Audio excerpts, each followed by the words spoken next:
اعوذ باللہ من الشیطان الرجیم بسم اللہ الرحمن الرحیم السلام علیکم ورحمۃ اللہ وبرکاتہ۔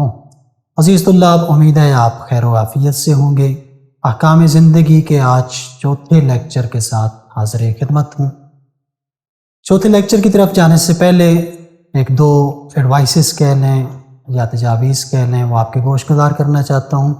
سب سے پہلی بات تو یہ ذہن میں رکھیں کہ انسان ہمیشہ اپنے ماحول سے سیکھتا ہے، تو اس حوالے سے ایک ایڈوائس آپ کے لیے یہ ہے کہ کوشش کریں کہ گھر کے اندر اگر آپ یہ لیکچر سن رہے ہیں تو اپنے ساتھ اپنے گھر کے باقی افراد کو بھی بٹھائیں۔ اگر مثال کے طور پہ آپ کے گھر میں LED ہے یا پھر لیپ ٹاپ ہے یا کوئی بڑی سکرین ہے جس پہ آپ دیکھ سکتے ہیں، تو کوشش کریں اس پہ لیکچر دیکھیں جہاں پہ اپنے بچوں کو، اپنے بہن بھائیوں کو، اپنے والدین کو ساتھ بٹھا لیں، اور اس کا اثر یہ ہوگا کہ گھر کا ایک پورا ماحول جو ہے وہ ان لیکچرز کے ساتھ ہم آہنگ ہو جائے گا اور اس کو بہتر انداز سے سیکھنے کا موقع میسر رہے گا۔ اور دوسری چیز جو میں سمجھتا ہوں کہ وہ بھی بہت ایفیکٹو ہے کہ آپ اس درس کو، اس سبق کو سننے کے بعد کوشش کریں بچوں کے درمیان یا آپس میں، بہن بھائی ہیں، دوست ہیں، آپ آپس میں اس کو ڈسکس کریں۔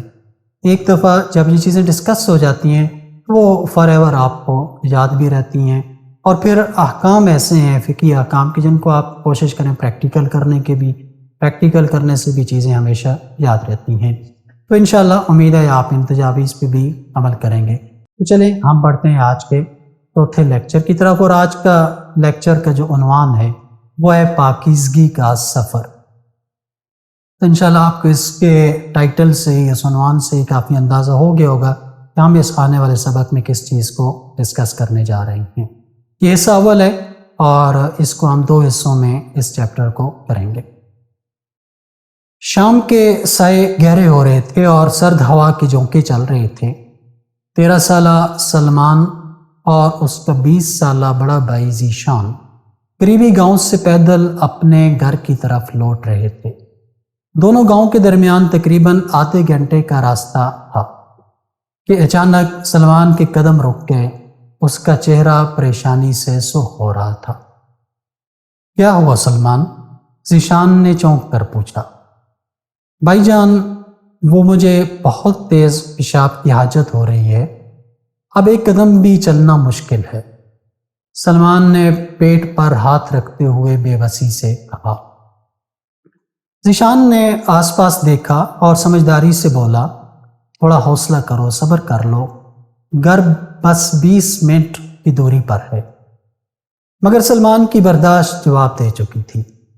نہیں بھائی، اب کنٹرول نہیں ہو رہا، یہ کہتے ہوئے وہ جلدی سے راستے کے کنارے ایک گھنے درخت کی اوٹ میں رفع حاجت کے لیے بیٹھ گیا۔ جب وہ فارغ ہو کر واپس آیا تو ذیشان کی نظر فوراً اس کی پینٹس پر پڑی۔ پائنچوں پر پیشاب کی چند بوندیں گری ہوئی تھیں، جسے دیکھ کر ذیشان نے افسوس سے سر ہلایا اور اشارہ کرتے ہوئے کہا، میں اسی لیے تمہیں روک رہا تھا سلمان، دیکھو تم نے اپنا لباس نجس ناپاک کر لیا ہے۔ سلمان نے شرمندگی سے پتلون کو دیکھا، لیکن دل ہی دل میں سوچا، کوئی بات نہیں، تھوڑی سی بوندیں ہی تو ہیں، گھر پہنچنے تک تیز ہوا سے خود ہی خشک ہو جائیں گی، اور وہ خاموشی سے آگے چلنے لگا۔ مغرب کی اذان سے ٹھیک 1 گھنٹہ پہلے دونوں بھائی گھر پہنچ چکے تھے۔ اذان ہوتے ہی وہ اپنے والد کے ساتھ نماز کے لیے محلے کی مسجد کی طرف چلے گئے۔ سلمان نے انہی پینٹس میں نماز مغرب ادا کی۔ نماز کے بعد جب وہ گھر لوٹے تو صحن میں ذیشان کی نظر دوبارہ سلمان پر پڑی۔ وہ ابھی تک اسی لباس میں گھوم رہا تھا۔ ذیشان نے تڑپ کر سلمان کا ہاتھ پکڑا اور اسے الگ کمرے میں لے جا کر حیرت سے پوچھا، سلمان، یہ تم نے کیا کیا؟ تم ابھی تک اسی نجس پینٹس میں ہو؟ کیا گھر آ کر تم نے اسے پاک کیا تھا؟ تو عزیز طلاب، یہاں پہ جہاں ہم اس فقہی احکام کے اس لیکچر کو پڑھنے ہیں، وہاں ان بٹوین آپ کو کچھ اور چیزیں بھی نظر آئیں گی جن کو آپ نے بڑے غور سے سمجھنا ہے اور اس میں آپ یہ دیکھیں کہ جب اس کو سمجھانے کا موقع آتا ہے یہاں پہ، تو ذیشان اپنے چھوٹے بھائی کو الگ جا کر سمجھا رہا ہے، یعنی کہ ماں باپ کے سامنے اسے نہیں سمجھا رہا، چونکہ ایک ایسی بات ہے کہ جو اس کے لیے باعث شرمندگی ہے۔ تو اس لیے ان بٹوین جو میں کہہ رہا ہوں کہ ان چیپٹرز کے اندر آپ دیکھیں گے، آپ کو انشاءاللہ اخلاق اہل بیت بھی نظر آئے گا۔ اب جس طرح میں ماحول کی بات کر رہا تھا، اس ماحول کو بھی آپ یہاں پہ محسوس کریں گے کہ گھر کا ماحول کس قدر تربیت یافتہ بچوں کا ماحول ہے اور تربیت یافتہ والدین کا ماحول ہے۔ تو لہٰذا ان چیزوں کو بھی آپ نے نوٹ کرنا ہے کہ دوسروں کو مخاطب کرنے کا انداز کیا ہے اور دوسروں کو بات سمجھانے کا کیا انداز ہے۔ تو جب ذیشان نے سلمان سے یہ سوال کیا کہ تم تو اسی نجس پینٹ میں ہو، کیا تم نے اس کو پاک کیا تھا؟ تو سلمان جو ان چیزوں سے آگاہ نہیں ہے، معصومیت سے کہنے لگا، نہیں بھائی جان، گھر پہنچتے تک تو پیشاب کی بوندیں بالکل خشک ہو چکی تھیں اور کوئی نشان بھی نہیں تھا، اس لیے میں نے کپڑے بدلے بغیر ہی نماز پڑھ لی۔ یہ سن کے ذیشان کے چہرے پہ ایک ہلکی سی مسکراہٹ ابھری۔ وہ سمجھ گیا کہ اس کے چھوٹے بھائی کو ابھی نجاست اور پاکیزگی کے بنیادی احکام کا علم نہیں ہے۔ اب چونکہ یہ سمجھدار ہے تو اس نے دیکھا کہ چونکہ اگلے دن سنڈے ہے، اتوار ہے اور چھٹی کا دن بھی ہے، اس لیے ذیشان نے سلمان کے کندھے پر ہاتھ رکھا اور کہا، میرے پیارے بھائی، پیشاب کے صرف خشک ہو جانے سے لباس پاک نہیں ہوتا اور نہ ہی اس حالت میں نماز درست ہوتی ہے۔ خیر، کل چھٹی کا دن ہے، ہم عصر کے وقت سکون سے بیٹھیں گے اور میں تمہیں یہ پورا مسئلہ تفصیل سے سمجھاؤں گا۔ ذیشان جو بڑا بھائی ہے وہ شہر کی ایک معروف یونیورسٹی میں کمپیوٹر سائنسز میں BS کر رہا تھا اور ہاسٹل میں رہتا تھا شہر کے اندر۔ وہاں پر اپنی پڑھائی کے ساتھ ساتھ وہ معارف اسلامی کے مختلف کورسز میں حصہ لیتا رہتا تھا۔ یہ جو شہروں کے اندر مختلف تنظیمیں ہیں، مختلف ادارے کورسز کراتے ہیں، جن کے بہت زیادہ فوائد ہوتے ہیں، اور اس فائدے سے ذیشان نے شہر میں رہتے ہوئے بھرپور استفادہ کیا ہے۔ یہی وجہ تھی کہ وہ اپنے دینی احکام پر اچھی دسترس رکھتا تھا۔ اگلے دن عصر کے وقت دونوں بھائی صحن کے کونے میں لگے ایک سایہ دار درخت کے نیچے چارپائی پر بیٹھ گئے۔ موسم خوشگوار تھا اور سلمان بھی کچھ نیا سیکھنے کے لیے پرجوش تھا۔ ذیشان نے گفتگو کا آغاز کرتے ہوئے کہا، سلمان، ہمارے دین اسلام میں 10 ایسی چیزیں ہیں جو ذاتی طور پر ناپاک ہیں، جن کو ہم نجس کہتے ہیں۔ یہ ایسی چیزیں ہیں کہ جنہیں ہم خود پاک نہیں کر سکتے، ان کو عین نجاست کہا جاتا ہے۔ اگر یہ ہمارے بدن یا ہمارے کپڑوں پر لگ جائیں تو یہ انہیں بھی نجس کر دیتی ہیں۔ سلمان بہت غور سے سن رہا تھا اور سنتے ہوئے تڑپ کر بولا، بھائی جان، وہ 10 چیزیں کون سی ہیں؟ ذیشان نے وہ 10 چیزیں گننا شروع کی۔ نمبر 1، پیشاب، پاخانہ، منی، مردار، خون، کتا، سور، کافر، شراب اور نجاست خور حیوان کا پسینہ۔ یہ 10 ایسی چیزیں ہیں جن کو فقہی اصطلاح میں نجاسات کہا جاتا ہے اور یہ عین نجاست ہیں۔ سلمان ایک ذہین اور ہوشیار لڑکا تھا۔ وہ فوراً کھڑا ہوا اور بولا، بھائی آپ 2 منٹ رکیں، میں جلدی سے اپنی نوٹ بک اور قلم لے آؤں۔ اگر میں نے انہیں ابھی نہ لکھا تو میں بھول جاؤں گا، اور میں امید کرتا ہوں آپ طلاب جو یہ چیزیں سن رہے ہیں، آپ بھی یقیناً سلمان کی طرح ایک ذہین اور ہوشیار ہوں گے، اور آپ اپنی نوٹ بک، اپنا قلم اپنے پاس رکھے ہوئے ہوں گے۔ تو سلمان بھاگ کر گیا اور ڈائری لے آیا۔ ذیشان نے مسکرا کر اس سے یہ نام لکھوائے، ان 10 نجاسات کے نام لکھوائے اور بات آگے بڑھائی۔ کہنے لگا کہ آج میں تمہیں پہلی 3 نجاسات یعنی پیشاب، پاخانہ اور منی کے احکام بتاؤں گا۔ یاد رکھو، یہ 3 چیزیں چاہے انسان کی ہوں یا کسی حیوان کی ہوں، نجس ہوتی ہیں، اور جس کپڑے یا چیز پر لگ جائیں انہیں ناپاک یعنی متنجس کر دیتی ہیں۔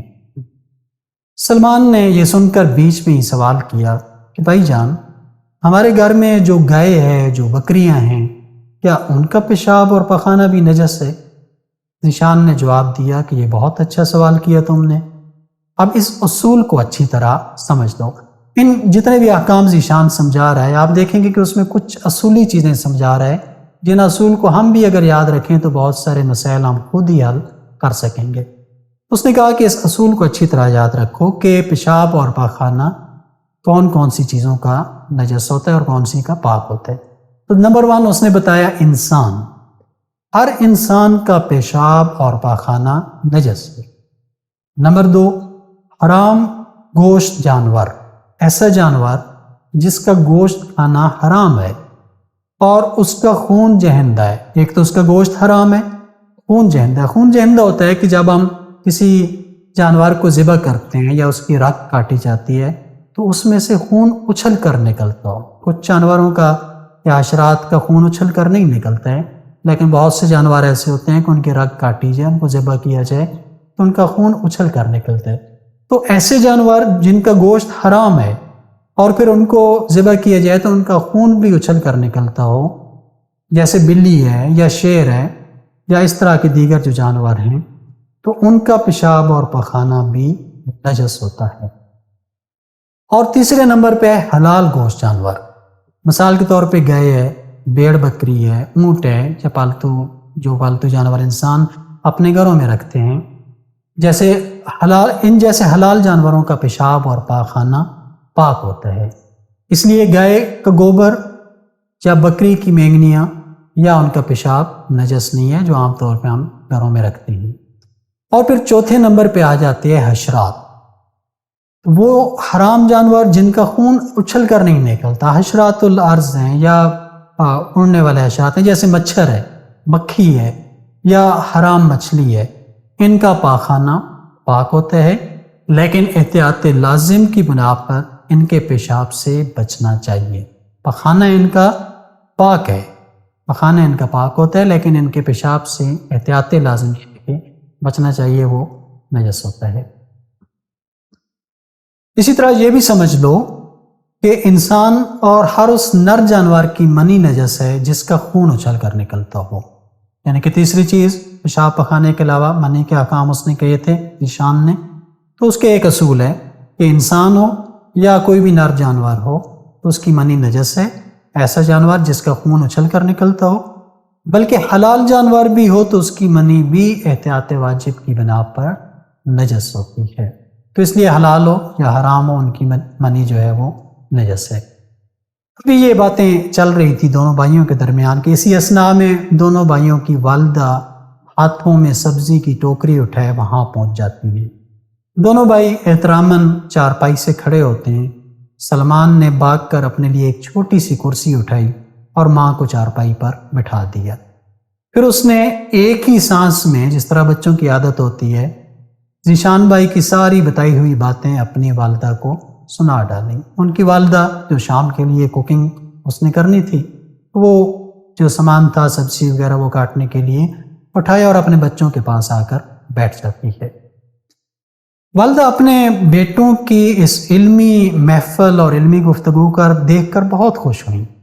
وہ وہیں بیٹھ کر سبزی کاٹنے لگیں اور ان کی باتیں سننے لگیں، اور کچھ لمحوں کے بعد ذیشان سے بولیں، بیٹا مجھے بھی ایک مسئلہ سمجھاؤ۔ بعض اوقات دھلے ہوئے کپڑے صحن میں تار پر سکھانے کے لیے ڈالتی ہوں تو کوئی پرندہ آ کر ان پر بیٹ یعنی پاخانہ کر جاتا ہے، کیا وہ کپڑے نجس ہو جاتے ہیں؟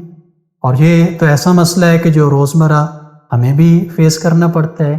چھت پر یا صحن میں جب تاروں پہ خشک ہونے کے لیے کپڑے بچھائے جاتے ہیں، اتار کے لائے جائیں تو ان پہ داغ ہوتا ہے، کسی پرندے کا پیشاب یا پاخانہ موجود ہوتا ہے۔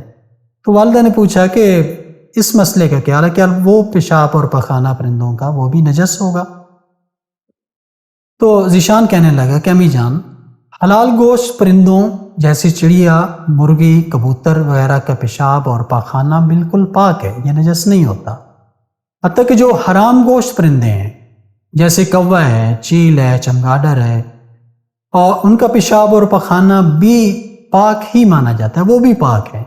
البتہ احتیاط مستحب یہ ہے، بہتر یہ ہے کہ اگر حرام گوشت جانور پیشاب یا پاخانہ کر جاتے ہیں تو ان کو دھو لیا جائے، لیکن نہ بھی دھویا جائے تو وہ پاک ہی شمار ہوں گے۔ اس لیے پرندوں کے بیٹ سے کپڑے نجس نہیں ہوتے ہیں۔ سلمان یہ بات سننے کے بعد اس نے اپنا پرانا ادھورا سوال پوچھا، کہنے لگا بھائی جان اگر پیشاب یا پخانہ کپڑے یا زمین پر سوکھ جائے تب بھی وہ نجس رہتا ہے؟ چونکہ آپ نے دیکھا کہ جب یہ اس کی پینٹس نجس ہوئی تھی اور اسی میں نماز پڑھایا تھا اس خیال سے کہ وہ تو خشک ہو چکی ہے، تو خشک ہونے کے بعد وہ پاک ہو جاتی ہے، لیکن ایسی بات نہیں تھی۔ آپ پوچھنے لگا کہ اگر زمین پر یا کپڑوں پر نجاست ہو، پیشاب ہو، پخانہ ہو، کیا تب بھی وہ نجس ہی رہتا ہے؟ تو ذیشان نے جواب دیا کہ ہاں یہ تب بھی نجس ہیں، اور اگر ان کے ساتھ گیلا ہاتھ یا کپڑا لگا تو اس کو بھی نجس کر دیں گے۔ یہ پوائنٹ بڑا اہم ہے سمجھنے کے لیے، اور چونکہ روزمرہ زندگی میں ہمیں اس کو بھی فیس کرنا پڑتا ہے کہ گھروں میں بچے ہیں، چھوٹے بچے ہیں، کہیں پہ پیشاب کر دیا، کوئی اور نجاست لگی ہو، خشک ہو جانے کے بعد ہم خیال نہیں کرتے، بستر خشک ہو گیا، چارپائی خشک ہو گئی، صوفہ خشک ہو گیا، تو اگر وہاں پہ ہم جا کے بیٹھتے ہیں اور ہمارے کپڑے گیلے ہیں یا ہمارا ہاتھ گیلا ہے یا پاؤں گیلا ہے اور وہ خشک نجاست پہ لگتا ہے تو یہ ہاتھ یا کپڑے ہمارے نجس ہو جائیں گے۔ مثلا اگر فرش ہے، بستر ہے، قالین ہے، پیشاب سے نجس ہو جائے اور پھر پیشاب خشک ہو جائے اور کوئی شخص گیلا ہاتھ پاؤں یا اس پہ کپڑا رکھتے ہیں یا گیلے کپڑوں سے اس پر بیٹھ جائے تو اس کے ہاتھ پاؤں یا کپڑے نجس ہو جائیں گے۔ لیکن اگر نجاست اور پاک چیز دونوں خشک ہوں، آپ کا ہاتھ بھی خشک ہے، کپڑا بھی خشک ہے، اور وہ جگہ بھی جہاں پہ نجاست پڑی ہے وہ بھی خشک ہے، پھر پاک چیز نجس نہیں ہوگی۔ نجاست ٹرانسفر تب ہوتی ہے کہ جب دونوں میں سے ایک چیز گیلی ہو۔ اسی طرح اگر جسم پیشاب یا منی سے نجس ہو جائے اور پھر نجاست خشک ہو جائے تو پسینہ آنے پر جہاں جہاں وہ پسینہ پہنچے گا باقی جسم کو بھی نجس کر دے گا، اس لیے اس چیز کو بھی احتیاطاً ذہن میں رکھیں۔ اسی دوران والدہ چائے بنانے کے لیے باورچی خانے میں جا چکی تھی۔ سلمان نے شرمندگی سے کہا بھائی جان مجھے اپنی غلطی کا احساس ہو گیا ہے، میں آج ہی اپنی وہ پینٹس دھو لیتا ہوں۔ ذیشان نے کہا کہ ضرور دھو لو، لیکن اسے پاک کرنے کا ایک خاص طریقہ ہے ورنہ وہ ناپاک ہی رہے گی۔ یہ سننے کے بعد سلمان حیرت سے اس کی آنکھیں کھلی کی کھلی رہ گئیں اور کہنے لگا کیا دھونے کا بھی کوئی خاص طریقہ ہوتا ہے؟ ذیشان نے مسکراتے ہوئے کہا کہ ہاں پیارے بھائی، ہر نجاست کو پاک کرنے کا خاص طریقہ ہے، فقط ایک بار دھونا یا ایک سے زائد بار دونوں سے پاک نہیں ہوگا، بلکہ اس کے مخصوص احکام ہیں، وہ میں تمہیں سمجھاتا ہوں۔ پر پانی سے دھونے کے الگ احکام ہیں اور قلیل پانی سے دھونے کے الگ احکام ہیں۔ جب سلمان نے یہ بات سنی تو درمیان میں ہی بول پڑا، کہنے لگا کہ بھائی اب یہ پر پانی کیا ہوتا ہے اور قلیل پانی کیا چیز ہوتی ہے؟ تو ذیشان نے ایکسپلین کیا اور کہنے لگا کہ پانی کی مقدار، اگر پانی کا وزن 384 لیٹر کے قریب ہو تو وہ پر پانی کہلاتا ہے۔ پچھلے لیکچر میں بھی ہم نے اس کو ایکسپلین کیا تھا۔ اور اس مقدار سے اگر پانی کم ہو تو اسے قلیل پانی کہیں گے۔ قلیل یعنی کم پانی، جیسے بالٹی کا پانی ہے، ٹب میں پڑا ہوا پانی، لوٹے کا پانی، یہ قلیل پانی کہلاتا ہے۔ جبکہ ایسی ٹینکی جس کی لمبائی، چوڑائی اور گہرائی 3.5 بالشت ہو یا اس میں 384 لیٹر سے زیادہ پانی ہو وہ پر پانی کہلاتا ہے۔ اب جب آپ ایک نجس کپڑے کو پر پانی سے دھوئیں گے تو اس کا الگ حکم ہے، اگر آپ اس کو قلیل پانی سے دھو رہے ہیں، مگ سے دھو رہے ہیں، کسی لوٹے سے دھو رہے ہیں، کسی بالٹی سے، تو اس کا الگ حکم ہے۔ تو اسی کو ایکسپلین کرتے ہوئے ذیشان کہنے لگا کہ اگر تم لوٹے یا بالٹی کے قلیل پانی سے لباس پاک کرنا چاہو تو اس پر پہلی دفعہ پانی ڈال کر نچوڑ لو تاکہ کپڑے سے پانی نکل جائے، اور پھر دوسری مرتبہ پانی ڈالو اور اسی طرح نچوڑ لو تو لباس پاک ہو جائے گا۔ لیکن یاد رکھو لباس کو نچوڑنا احتیاط واجب کی بنا پر ضروری ہے، تو 2 مرتبہ اس نجس کپڑے کو دھونا پڑے گا۔ عین نجاست دور کی آپ نے، اس سے نجاست ہٹا دی، اس کے بعد 2 مرتبہ دھوئیں گے، لیکن دونوں مرتبہ دھونے کے بعد ضروری ہے کہ اس کپڑے کو نچوڑا جائے، نچوڑ کے اس میں سے پانی نکال دیا جائے۔ یہ بات ہو رہی ہے قلیل پانی کی۔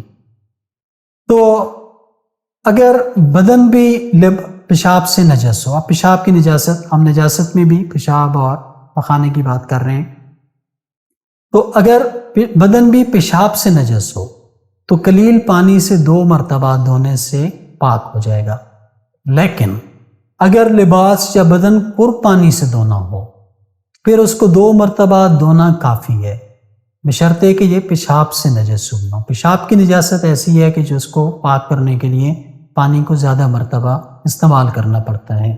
تو اگر پیشاب سے نجس ہے اور آپ کسی کر پانی سے دھو رہے ہیں تو اس صورت میں بھی 2 مرتبہ دھونا ضروری ہے۔ البتہ یہاں پہ جب کر پانی سے آپ دھو رہے ہوں گے تو ہر مرتبہ دھونے کے بعد اس کو نچوڑنا ضروری نہیں ہوتا ہے۔ سلمان کہنے لگا لیکن بھائی اگر میں ٹوٹی کے نیچے دھوتا ہوں، عام طور پہ یہی ہوتا ہے، گھروں میں ٹوٹیاں لگی ہوئی ہیں، تو یہ ٹوٹی والا پانی بھی قلیل پانی ہوگا؟ تو ذیشان نے جواب دیا کہ نہیں، کیونکہ ہماری چھت پر رکھی ہوئی ٹینکی کا حجم 1 کر سے زیادہ ہے، اس میں 384 لیٹر سے زیادہ پانی آتا ہے، اور ٹوٹی اسی ٹینکی کے ساتھ متصل ہے، اسی ٹینکی کے ساتھ لگی ہوئی ہے، اس لیے اس کا حکم بھی کر والا ہوگا، لیکن شرط یہ ہے کہ دھوتے وقت وہ ٹوٹی کھلی رہے، اس کو بند نہ کریں، ٹوٹی سے مسلسل پانی آتا رہے تاکہ ٹینکی کے ساتھ اس ٹوٹی کا اتصال بنا رہے، تو وہ کر کے حکم میں ہوگا، اور اس ٹوٹی سے آپ 2 مرتبہ دھونے سے اپنے کپڑے کو، اپنی پینٹس کو پاک کر لیں گے۔ اسی دوران والدہ چائے کی ٹرے ہاتھوں میں لیے واپس آئیں، چائے کی چسکیاں شروع ہوئیں، کپڑوں کی بات ہو رہی تھی، کپڑے پاک کرنے کی بات ہو رہی تھی، تو والدہ نے بھی ذیشان سے ایک سوال پوچھ لیا، کہنے لگی بیٹا اگر کوئی چیز دودھ پیتے بچے یا بچی کے پیشاب سے نجس ہو جائے، چھوٹا بچہ جو ابھی دودھ پیتا ہے، خوراک روٹی وغیرہ یا دیگر خوراک استعمال نہیں کرتا، تو اس کو کیسے پاک کریں؟ ذیشان کہنے لگا کہ ایسا بچہ جو ابھی شیر خوار ہو، دودھ کے علاوہ کوئی اور کھانا نہ کھاتا ہو، اگر اس کے پیشاب سے کوئی چیز نجس ہو جائے اس پر 1 مرتبہ پانی اس طرح سے ڈالیں کہ تمام نجس جگہ تک پہنچ جائے اور نجاست اس پانی کے اندر ختم ہو جائے، یعنی اتنا مقدار میں پانی ہو کہ وہ نجاست اس میں ختم ہو جائے، وہ پاک ہو جائے گا۔ البتہ احتیاط مستحب یہ ہے کہ 2 مرتبہ اس پر پانی ڈالا جائے۔ والدہ کہنے لگی ذیشان بیٹا میں تو اکثر کپڑے واشنگ مشین میں دھوتی ہوں اور مشین بھی آٹومیٹک ہے، اگر نجس کپڑے اس میں ہوں تو وہ کیسے پاک ہوں گے؟ یہ بھی روزمرہ زندگی کے مسائل میں آ جاتا ہے کہ ہمارے اکثر کپڑے واشنگ مشین میں دھلتے ہیں، وہ کیسے پاک ہوں گے؟ اس میں بہتر تو یہ ہوتا ہے کہ جو نجس کپڑے ہیں ان کی عین نجاست کو پہلے دور کر دیا جائے اور پھر اس کو واشنگ مشین میں ڈال دیا جائے پاک کر کے، تاکہ باقی کپڑوں کو بھی وہ نجس نہ کریں۔ لیکن اگر واشنگ مشین کے اندر ہی پاک کرنے ہیں تو اس صورت میں اس کا حل یہ ہے کہ ذیشان کہنے لگا اگر کپڑے پیشاب سے نجس ہوں، اس میں آپ نے یہ بات ذہن میں رکھنی ہے کہ نجاست کس چیز کی ہے، اگر پیشاب سے نجس ہوں تو صرف یا صابن کی جاگ نکالنے کے بعد 2 بار مشین میں دھونے سے پاک ہو جاتے ہیں، لیکن اگر پیشاب کے علاوہ کسی دوسری نجاست جیسے خون ہے یا منی ہے اس سے نجس ہوں تو صرف یا صابن کی جاگ نکالنے کے بعد ایک ہی بار دھونے سے پاک ہو جاتے ہیں، وہاں پہ پھر 2 مرتبہ دھونے کی ضرورت نہیں ہے، بشرطے کہ اگر نجاست خون یا منی کی ہو۔ اگر کپڑوں پہ صرف رنگ یا نشان رہ جاتا ہے، بعض اوقات منی ہے یا پھر خون ہے اس کا نشان باقی رہ جاتا ہے، تو اس کی پرواہ نہیں کرنی چاہیے، اور اس کا مسئلہ نہیں ہوتا بلکہ کپڑا پھر بھی پاک ہوتا ہے۔ اب والدہ نے ایک اور مشکل سوال پیش کیا اور کہنے لگی کہ اگر کمرے کا بھاری قالین ہے یا بستر ہے وہ نجس ہو جائے تو اسے اٹھانا بھی مشکل ہے، اس کو اٹھا کر باہر نکالنا بھی مشکل ہوتا ہے، اس قالین کو کیسے پاک کیا جائے؟ یہ بڑا اہم سوال تھا اور آپ کا ہمارا اس سے بھی واسطہ پڑتا رہتا ہے۔ تو ذیشان نے مسکرا کر حل بتایا اور کہنے لگا کہ اس کا طریقہ بہت آسان ہے، ہمیں قالین کو باہر لے جانے کی ضرورت بھی نہیں ہے، جہاں سے وہ قالین وہ کارپیٹ نجس ہوا ہے اس کے نیچے کوئی بڑا تشت یا برتن رکھ لیں اور نجس جگہ پر لوٹے یا مگ سے پانی ڈالیں، جب پانی پوری نجس جگہ کو گھیر لے تو پانی کو نچوڑ کر یا اس کو دبا کر نکال لیں یا کپڑے کے کسی ٹکڑے کے ذریعے سے نکال لیں۔ اس طرح وہ کارپیٹ، قالین یا بستر پاک ہو جائے گا، یعنی اس کو نکالنا بھی نہیں پڑے گا اور وہیں پر اس کی پاکیزگی کا سامان بھی ہو جائے گا۔ ہاں البتہ اس سے جو پانی نکلا ہے، یعنی اس کارپیٹ سے پانی نکل کے جو برتن میں آیا ہے جس کو غسالہ کہتے ہیں، وہ نجس ہوگا۔ اسی لیے میں نے کہا تھا کہ نیچے برتن رکھ لیں تاکہ پانی مزید آگے نہ پھیلے۔ لیکن یہ تو اس صورت میں تھا کہ جب آپ کلیل پانی سے دھو رہے ہیں، لیکن اگر پانی سے متصل پیپ سے دھوئیں تو پھر نچوڑنا بھی لازمی نہیں ہے، بلکہ اتنا کافی ہے کہ اس میں سے نجاست کا پانی نکل کے اس برتن میں چلا جائے، تو اتنا کافی ہو جائے گا۔ اور اگر یہ پیشاب کے علاوہ کسی ٹھوس نجاست جیسے کارپیٹ کے اوپر خون لگ گیا ہے یا پھر منی کا نشان ہے تو اس کو بھی اسی طرح پاک کر سکتے ہیں، بشرطے کہ اس نجاست کا مادہ اور اثر زائل ہو جائے، یعنی اس کو پہلے کھرچ کر اس خون کو یا اس نجاست کو دور کیا جائے اور یہ اثر دھونے سے زائل ہو، یا دھونے سے پہلے کسی اور چیز کے ذریعے سے اس کو رگڑ کر اس کو صاف کر دیا جائے، یعنی عین نجاست کو پہلے اتار لیں اور اس کے بعد اس کو پاک کریں تو وہ پاک ہو جائے گا۔ تو یہاں پہ والدہ کہنے لگی کہ میں بعض اوقات قالین ہے یا کارپیٹ ہے یا بستر ہے اس کو تیز بارش میں رکھ دیتی ہوں، تو کیا اس سے بھی پاک ہو جاتا ہے؟ ہم نے پچھلے لیکچر میں پڑھا تھا کہ جہاں پہ قرب پانی ہے، قلیل پانی ہے، وہاں پہ ایک قسم بارش بھی ہے کہ بارش بھی پاک کرتی ہے۔ تو ذیشان نے کہنے لگا کہ جی والدہ ایسا ہی ہے، اگر تیز بارش ہو اور قالین پر عین نجاست نہ ہو، عین نجاست آپ نے دور کر لی ہو، تو وہ تیز بارش پڑنے سے وہ پاک ہو جائے گا۔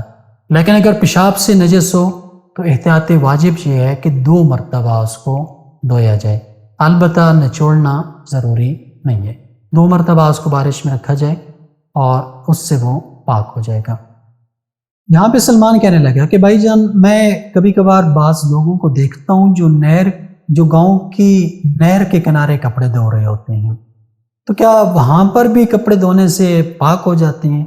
آپ کو یاد ہوگا کہ پچھلے لیکچر میں ہم نے پانی کی اقسام پڑھی تھی، اس میں ایک قسم جاری پانی تھا، ایسا پانی جو نہر میں بہہ رہا ہو یا پھر دریاؤں کا پانی، چشموں کا پانی جو ہوتا ہے اس کو جاری پانی کہتے ہیں۔ تو ایشان کہنے لگا کہ یہ جو نہر، دریا یا چشمے کا پانی ہوتا ہے اس کو جاری پانی کہتے ہیں۔ ایسے پانی میں نجس کارپیٹ یا لباس یا بدن کو ایک مرتبہ اس طرح ڈبویا جائے کہ عین نجاست زائل ہو جائے تو وہ پاک ہو جاتے ہیں۔ ایک ہی مرتبہ اس پانی میں ڈبو دینے سے لباس پاک ہو جائے گا۔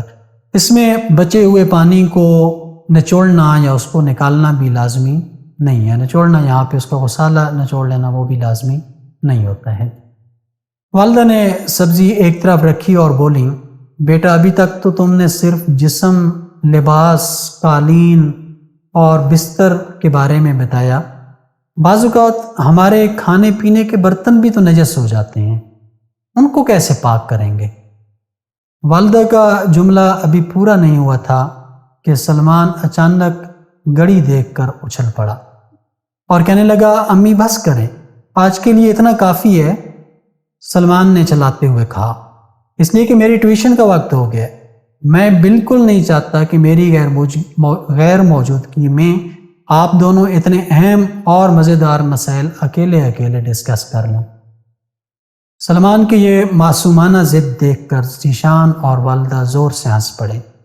والدہ نے پیار سے سلمان کا سر تھپتھپایا اور بولیں ٹھیک ہے میرے بیٹے، ہم تمہارے بغیر آگے بات نہیں کریں گے، کل اسی وقت برتنوں کو پاک کرنے کے طریقے سے بات کو آگے بڑھیں گے، اب تم جلدی سے ٹیوشن جاؤ۔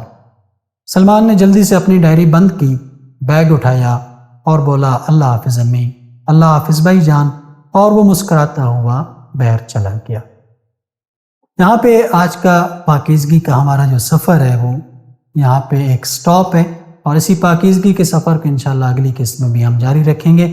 البتہ آج کے اس لیکچر میں جو میں نے سیکھا، جو اس کا خلاصہ ہے، اس کو ہم ایک دیکھ لیتے ہیں۔ میں نے سیکھا کہ بنیادی طور پر 10 چیزیں ایسی ہیں جو نجس ہیں، اور اگر وہ خاص شرائط کے ساتھ کسی چیز کو لگ جائیں تو اس کو بھی متنجس کر دیتی ہیں، اس کو بھی نجس کر دیتی ہیں۔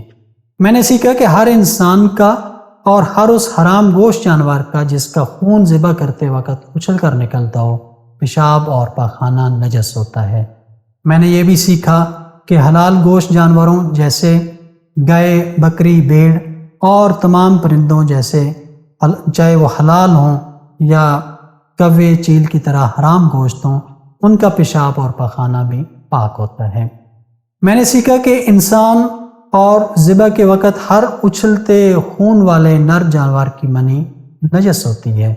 میں نے یہ بھی سیکھا کہ اگر نجس جگہ اور آپ کا ہاتھ یا پاؤں دونوں خشک ہوں تو نجاست منتقل نہیں ہوتی، لیکن اگر نجس جگہ یا آپ کے جسم، کپڑے میں سے کوئی ایک چیز بھی گیلی ہو تو چھونے سے پاک چیز بھی نجس ہو جاتی ہے۔ اسی طرح میں نے پانی کی اقسام اور پاک کرنے کا طریقہ بھی سیکھا۔ میں نے سیکھا کہ قلیل پانی سے نجس لباس کو پاک کرنے کے لیے 2 مرتبہ دھونا ہے اور دونوں بار کپڑے کو اچھی طرح نچوڑنا، یعنی کہ اس کا غسالہ نکالنا احتیاط واجب کی بنا پر ضروری ہے۔ میں نے یہ بھی جانا کہ واشنگ مشین یا آٹومیٹک واشنگ مشین میں کپڑے کیسے پاک ہوں گے۔ میں نے باری قالین، بستر یا کارپیٹ کو پاک کرنے کے طریقے بھی سیکھے، اور انشاءاللہ ان مسائل کو میں اپنے دوستوں، اپنے عزیز و اقارب سے بھی شیئر کروں گا، کیونکہ سارے معاشرے کو پاک کرنا، صاف رکھنا ہم سب کی ذمہ داری ہے۔ یہیں پہ آج کے اس لیکچر کو ختم کرتے ہیں۔ آپ کے لیے ہر دفعہ کی طرح کچھ مشقی سوالات جن کو آپ نوٹ کریں گے، اور ان کے جوابات اگر آپ تحریر میں لیں گے تو انشاءاللہ وہ آپ کو یاد بھی رہیں گے۔ اور ان سوالات کے ساتھ ساتھ ایک آپ کی عملی سرگرمی ہے، اس کو آپ پریکٹیکل بھی کر سکتے ہیں کہ درج ذیل متنجس چیزوں کو پر اور قلیل پانی کا طریقہ لکھیں یا پھر ان سے آپ کر کے ایک پریکٹس کریں۔ پہلی چیز ہے، کپڑوں پر پیشاب کے قطرے لگ جائیں تو قلیل پانی سے کیسے پاک ہوں گے اور پر سے کیسے پاک ہوں گے۔ دوسرا ہے، آپ کی انگلی پر زخم ہونے کے باعث آپ کی شرٹ نجس ہو جائے، یعنی خون آپ کی شرٹ پہ لگ جائے، اور شرٹ کو آپ پاک کیسے کریں گے۔ اگر نجس خون کارپیٹ پہ گر جاتا ہے تو اس کارپیٹ کو پاک کیسے کریں گے۔ فرش پر ایک بچہ کھیل رہا ہے، اس بچے نے فرش پہ پیشاب کر دیا، اس فرش کو آپ کیسے پاک کریں گے۔ اور جسم یا کپڑوں پہ اگر انسان کی منی لگ جائے تو اس کو ہم کیسے پاک کریں گے۔ اس عملی سرگرمی کو، اس کو آپ لکھیں بھی صحیح اور اس کو پریکٹیکل بھی کریں تاکہ یہ مسائل آپ کو یاد رہیں، اور دوسروں کے ساتھ، اپنے دوستوں کے ساتھ ان مسائل کو ضرور ڈسکس کریں۔ انشاءاللہ اگلے اسی لیکچر کی جو اگلی قسط ہوگی، پاکیزگی کا سفر ہمارا جاری رہے گا۔ تب تک آپ اجازت دیں۔ السلام علیکم ورحمۃ اللہ وبرکاتہ۔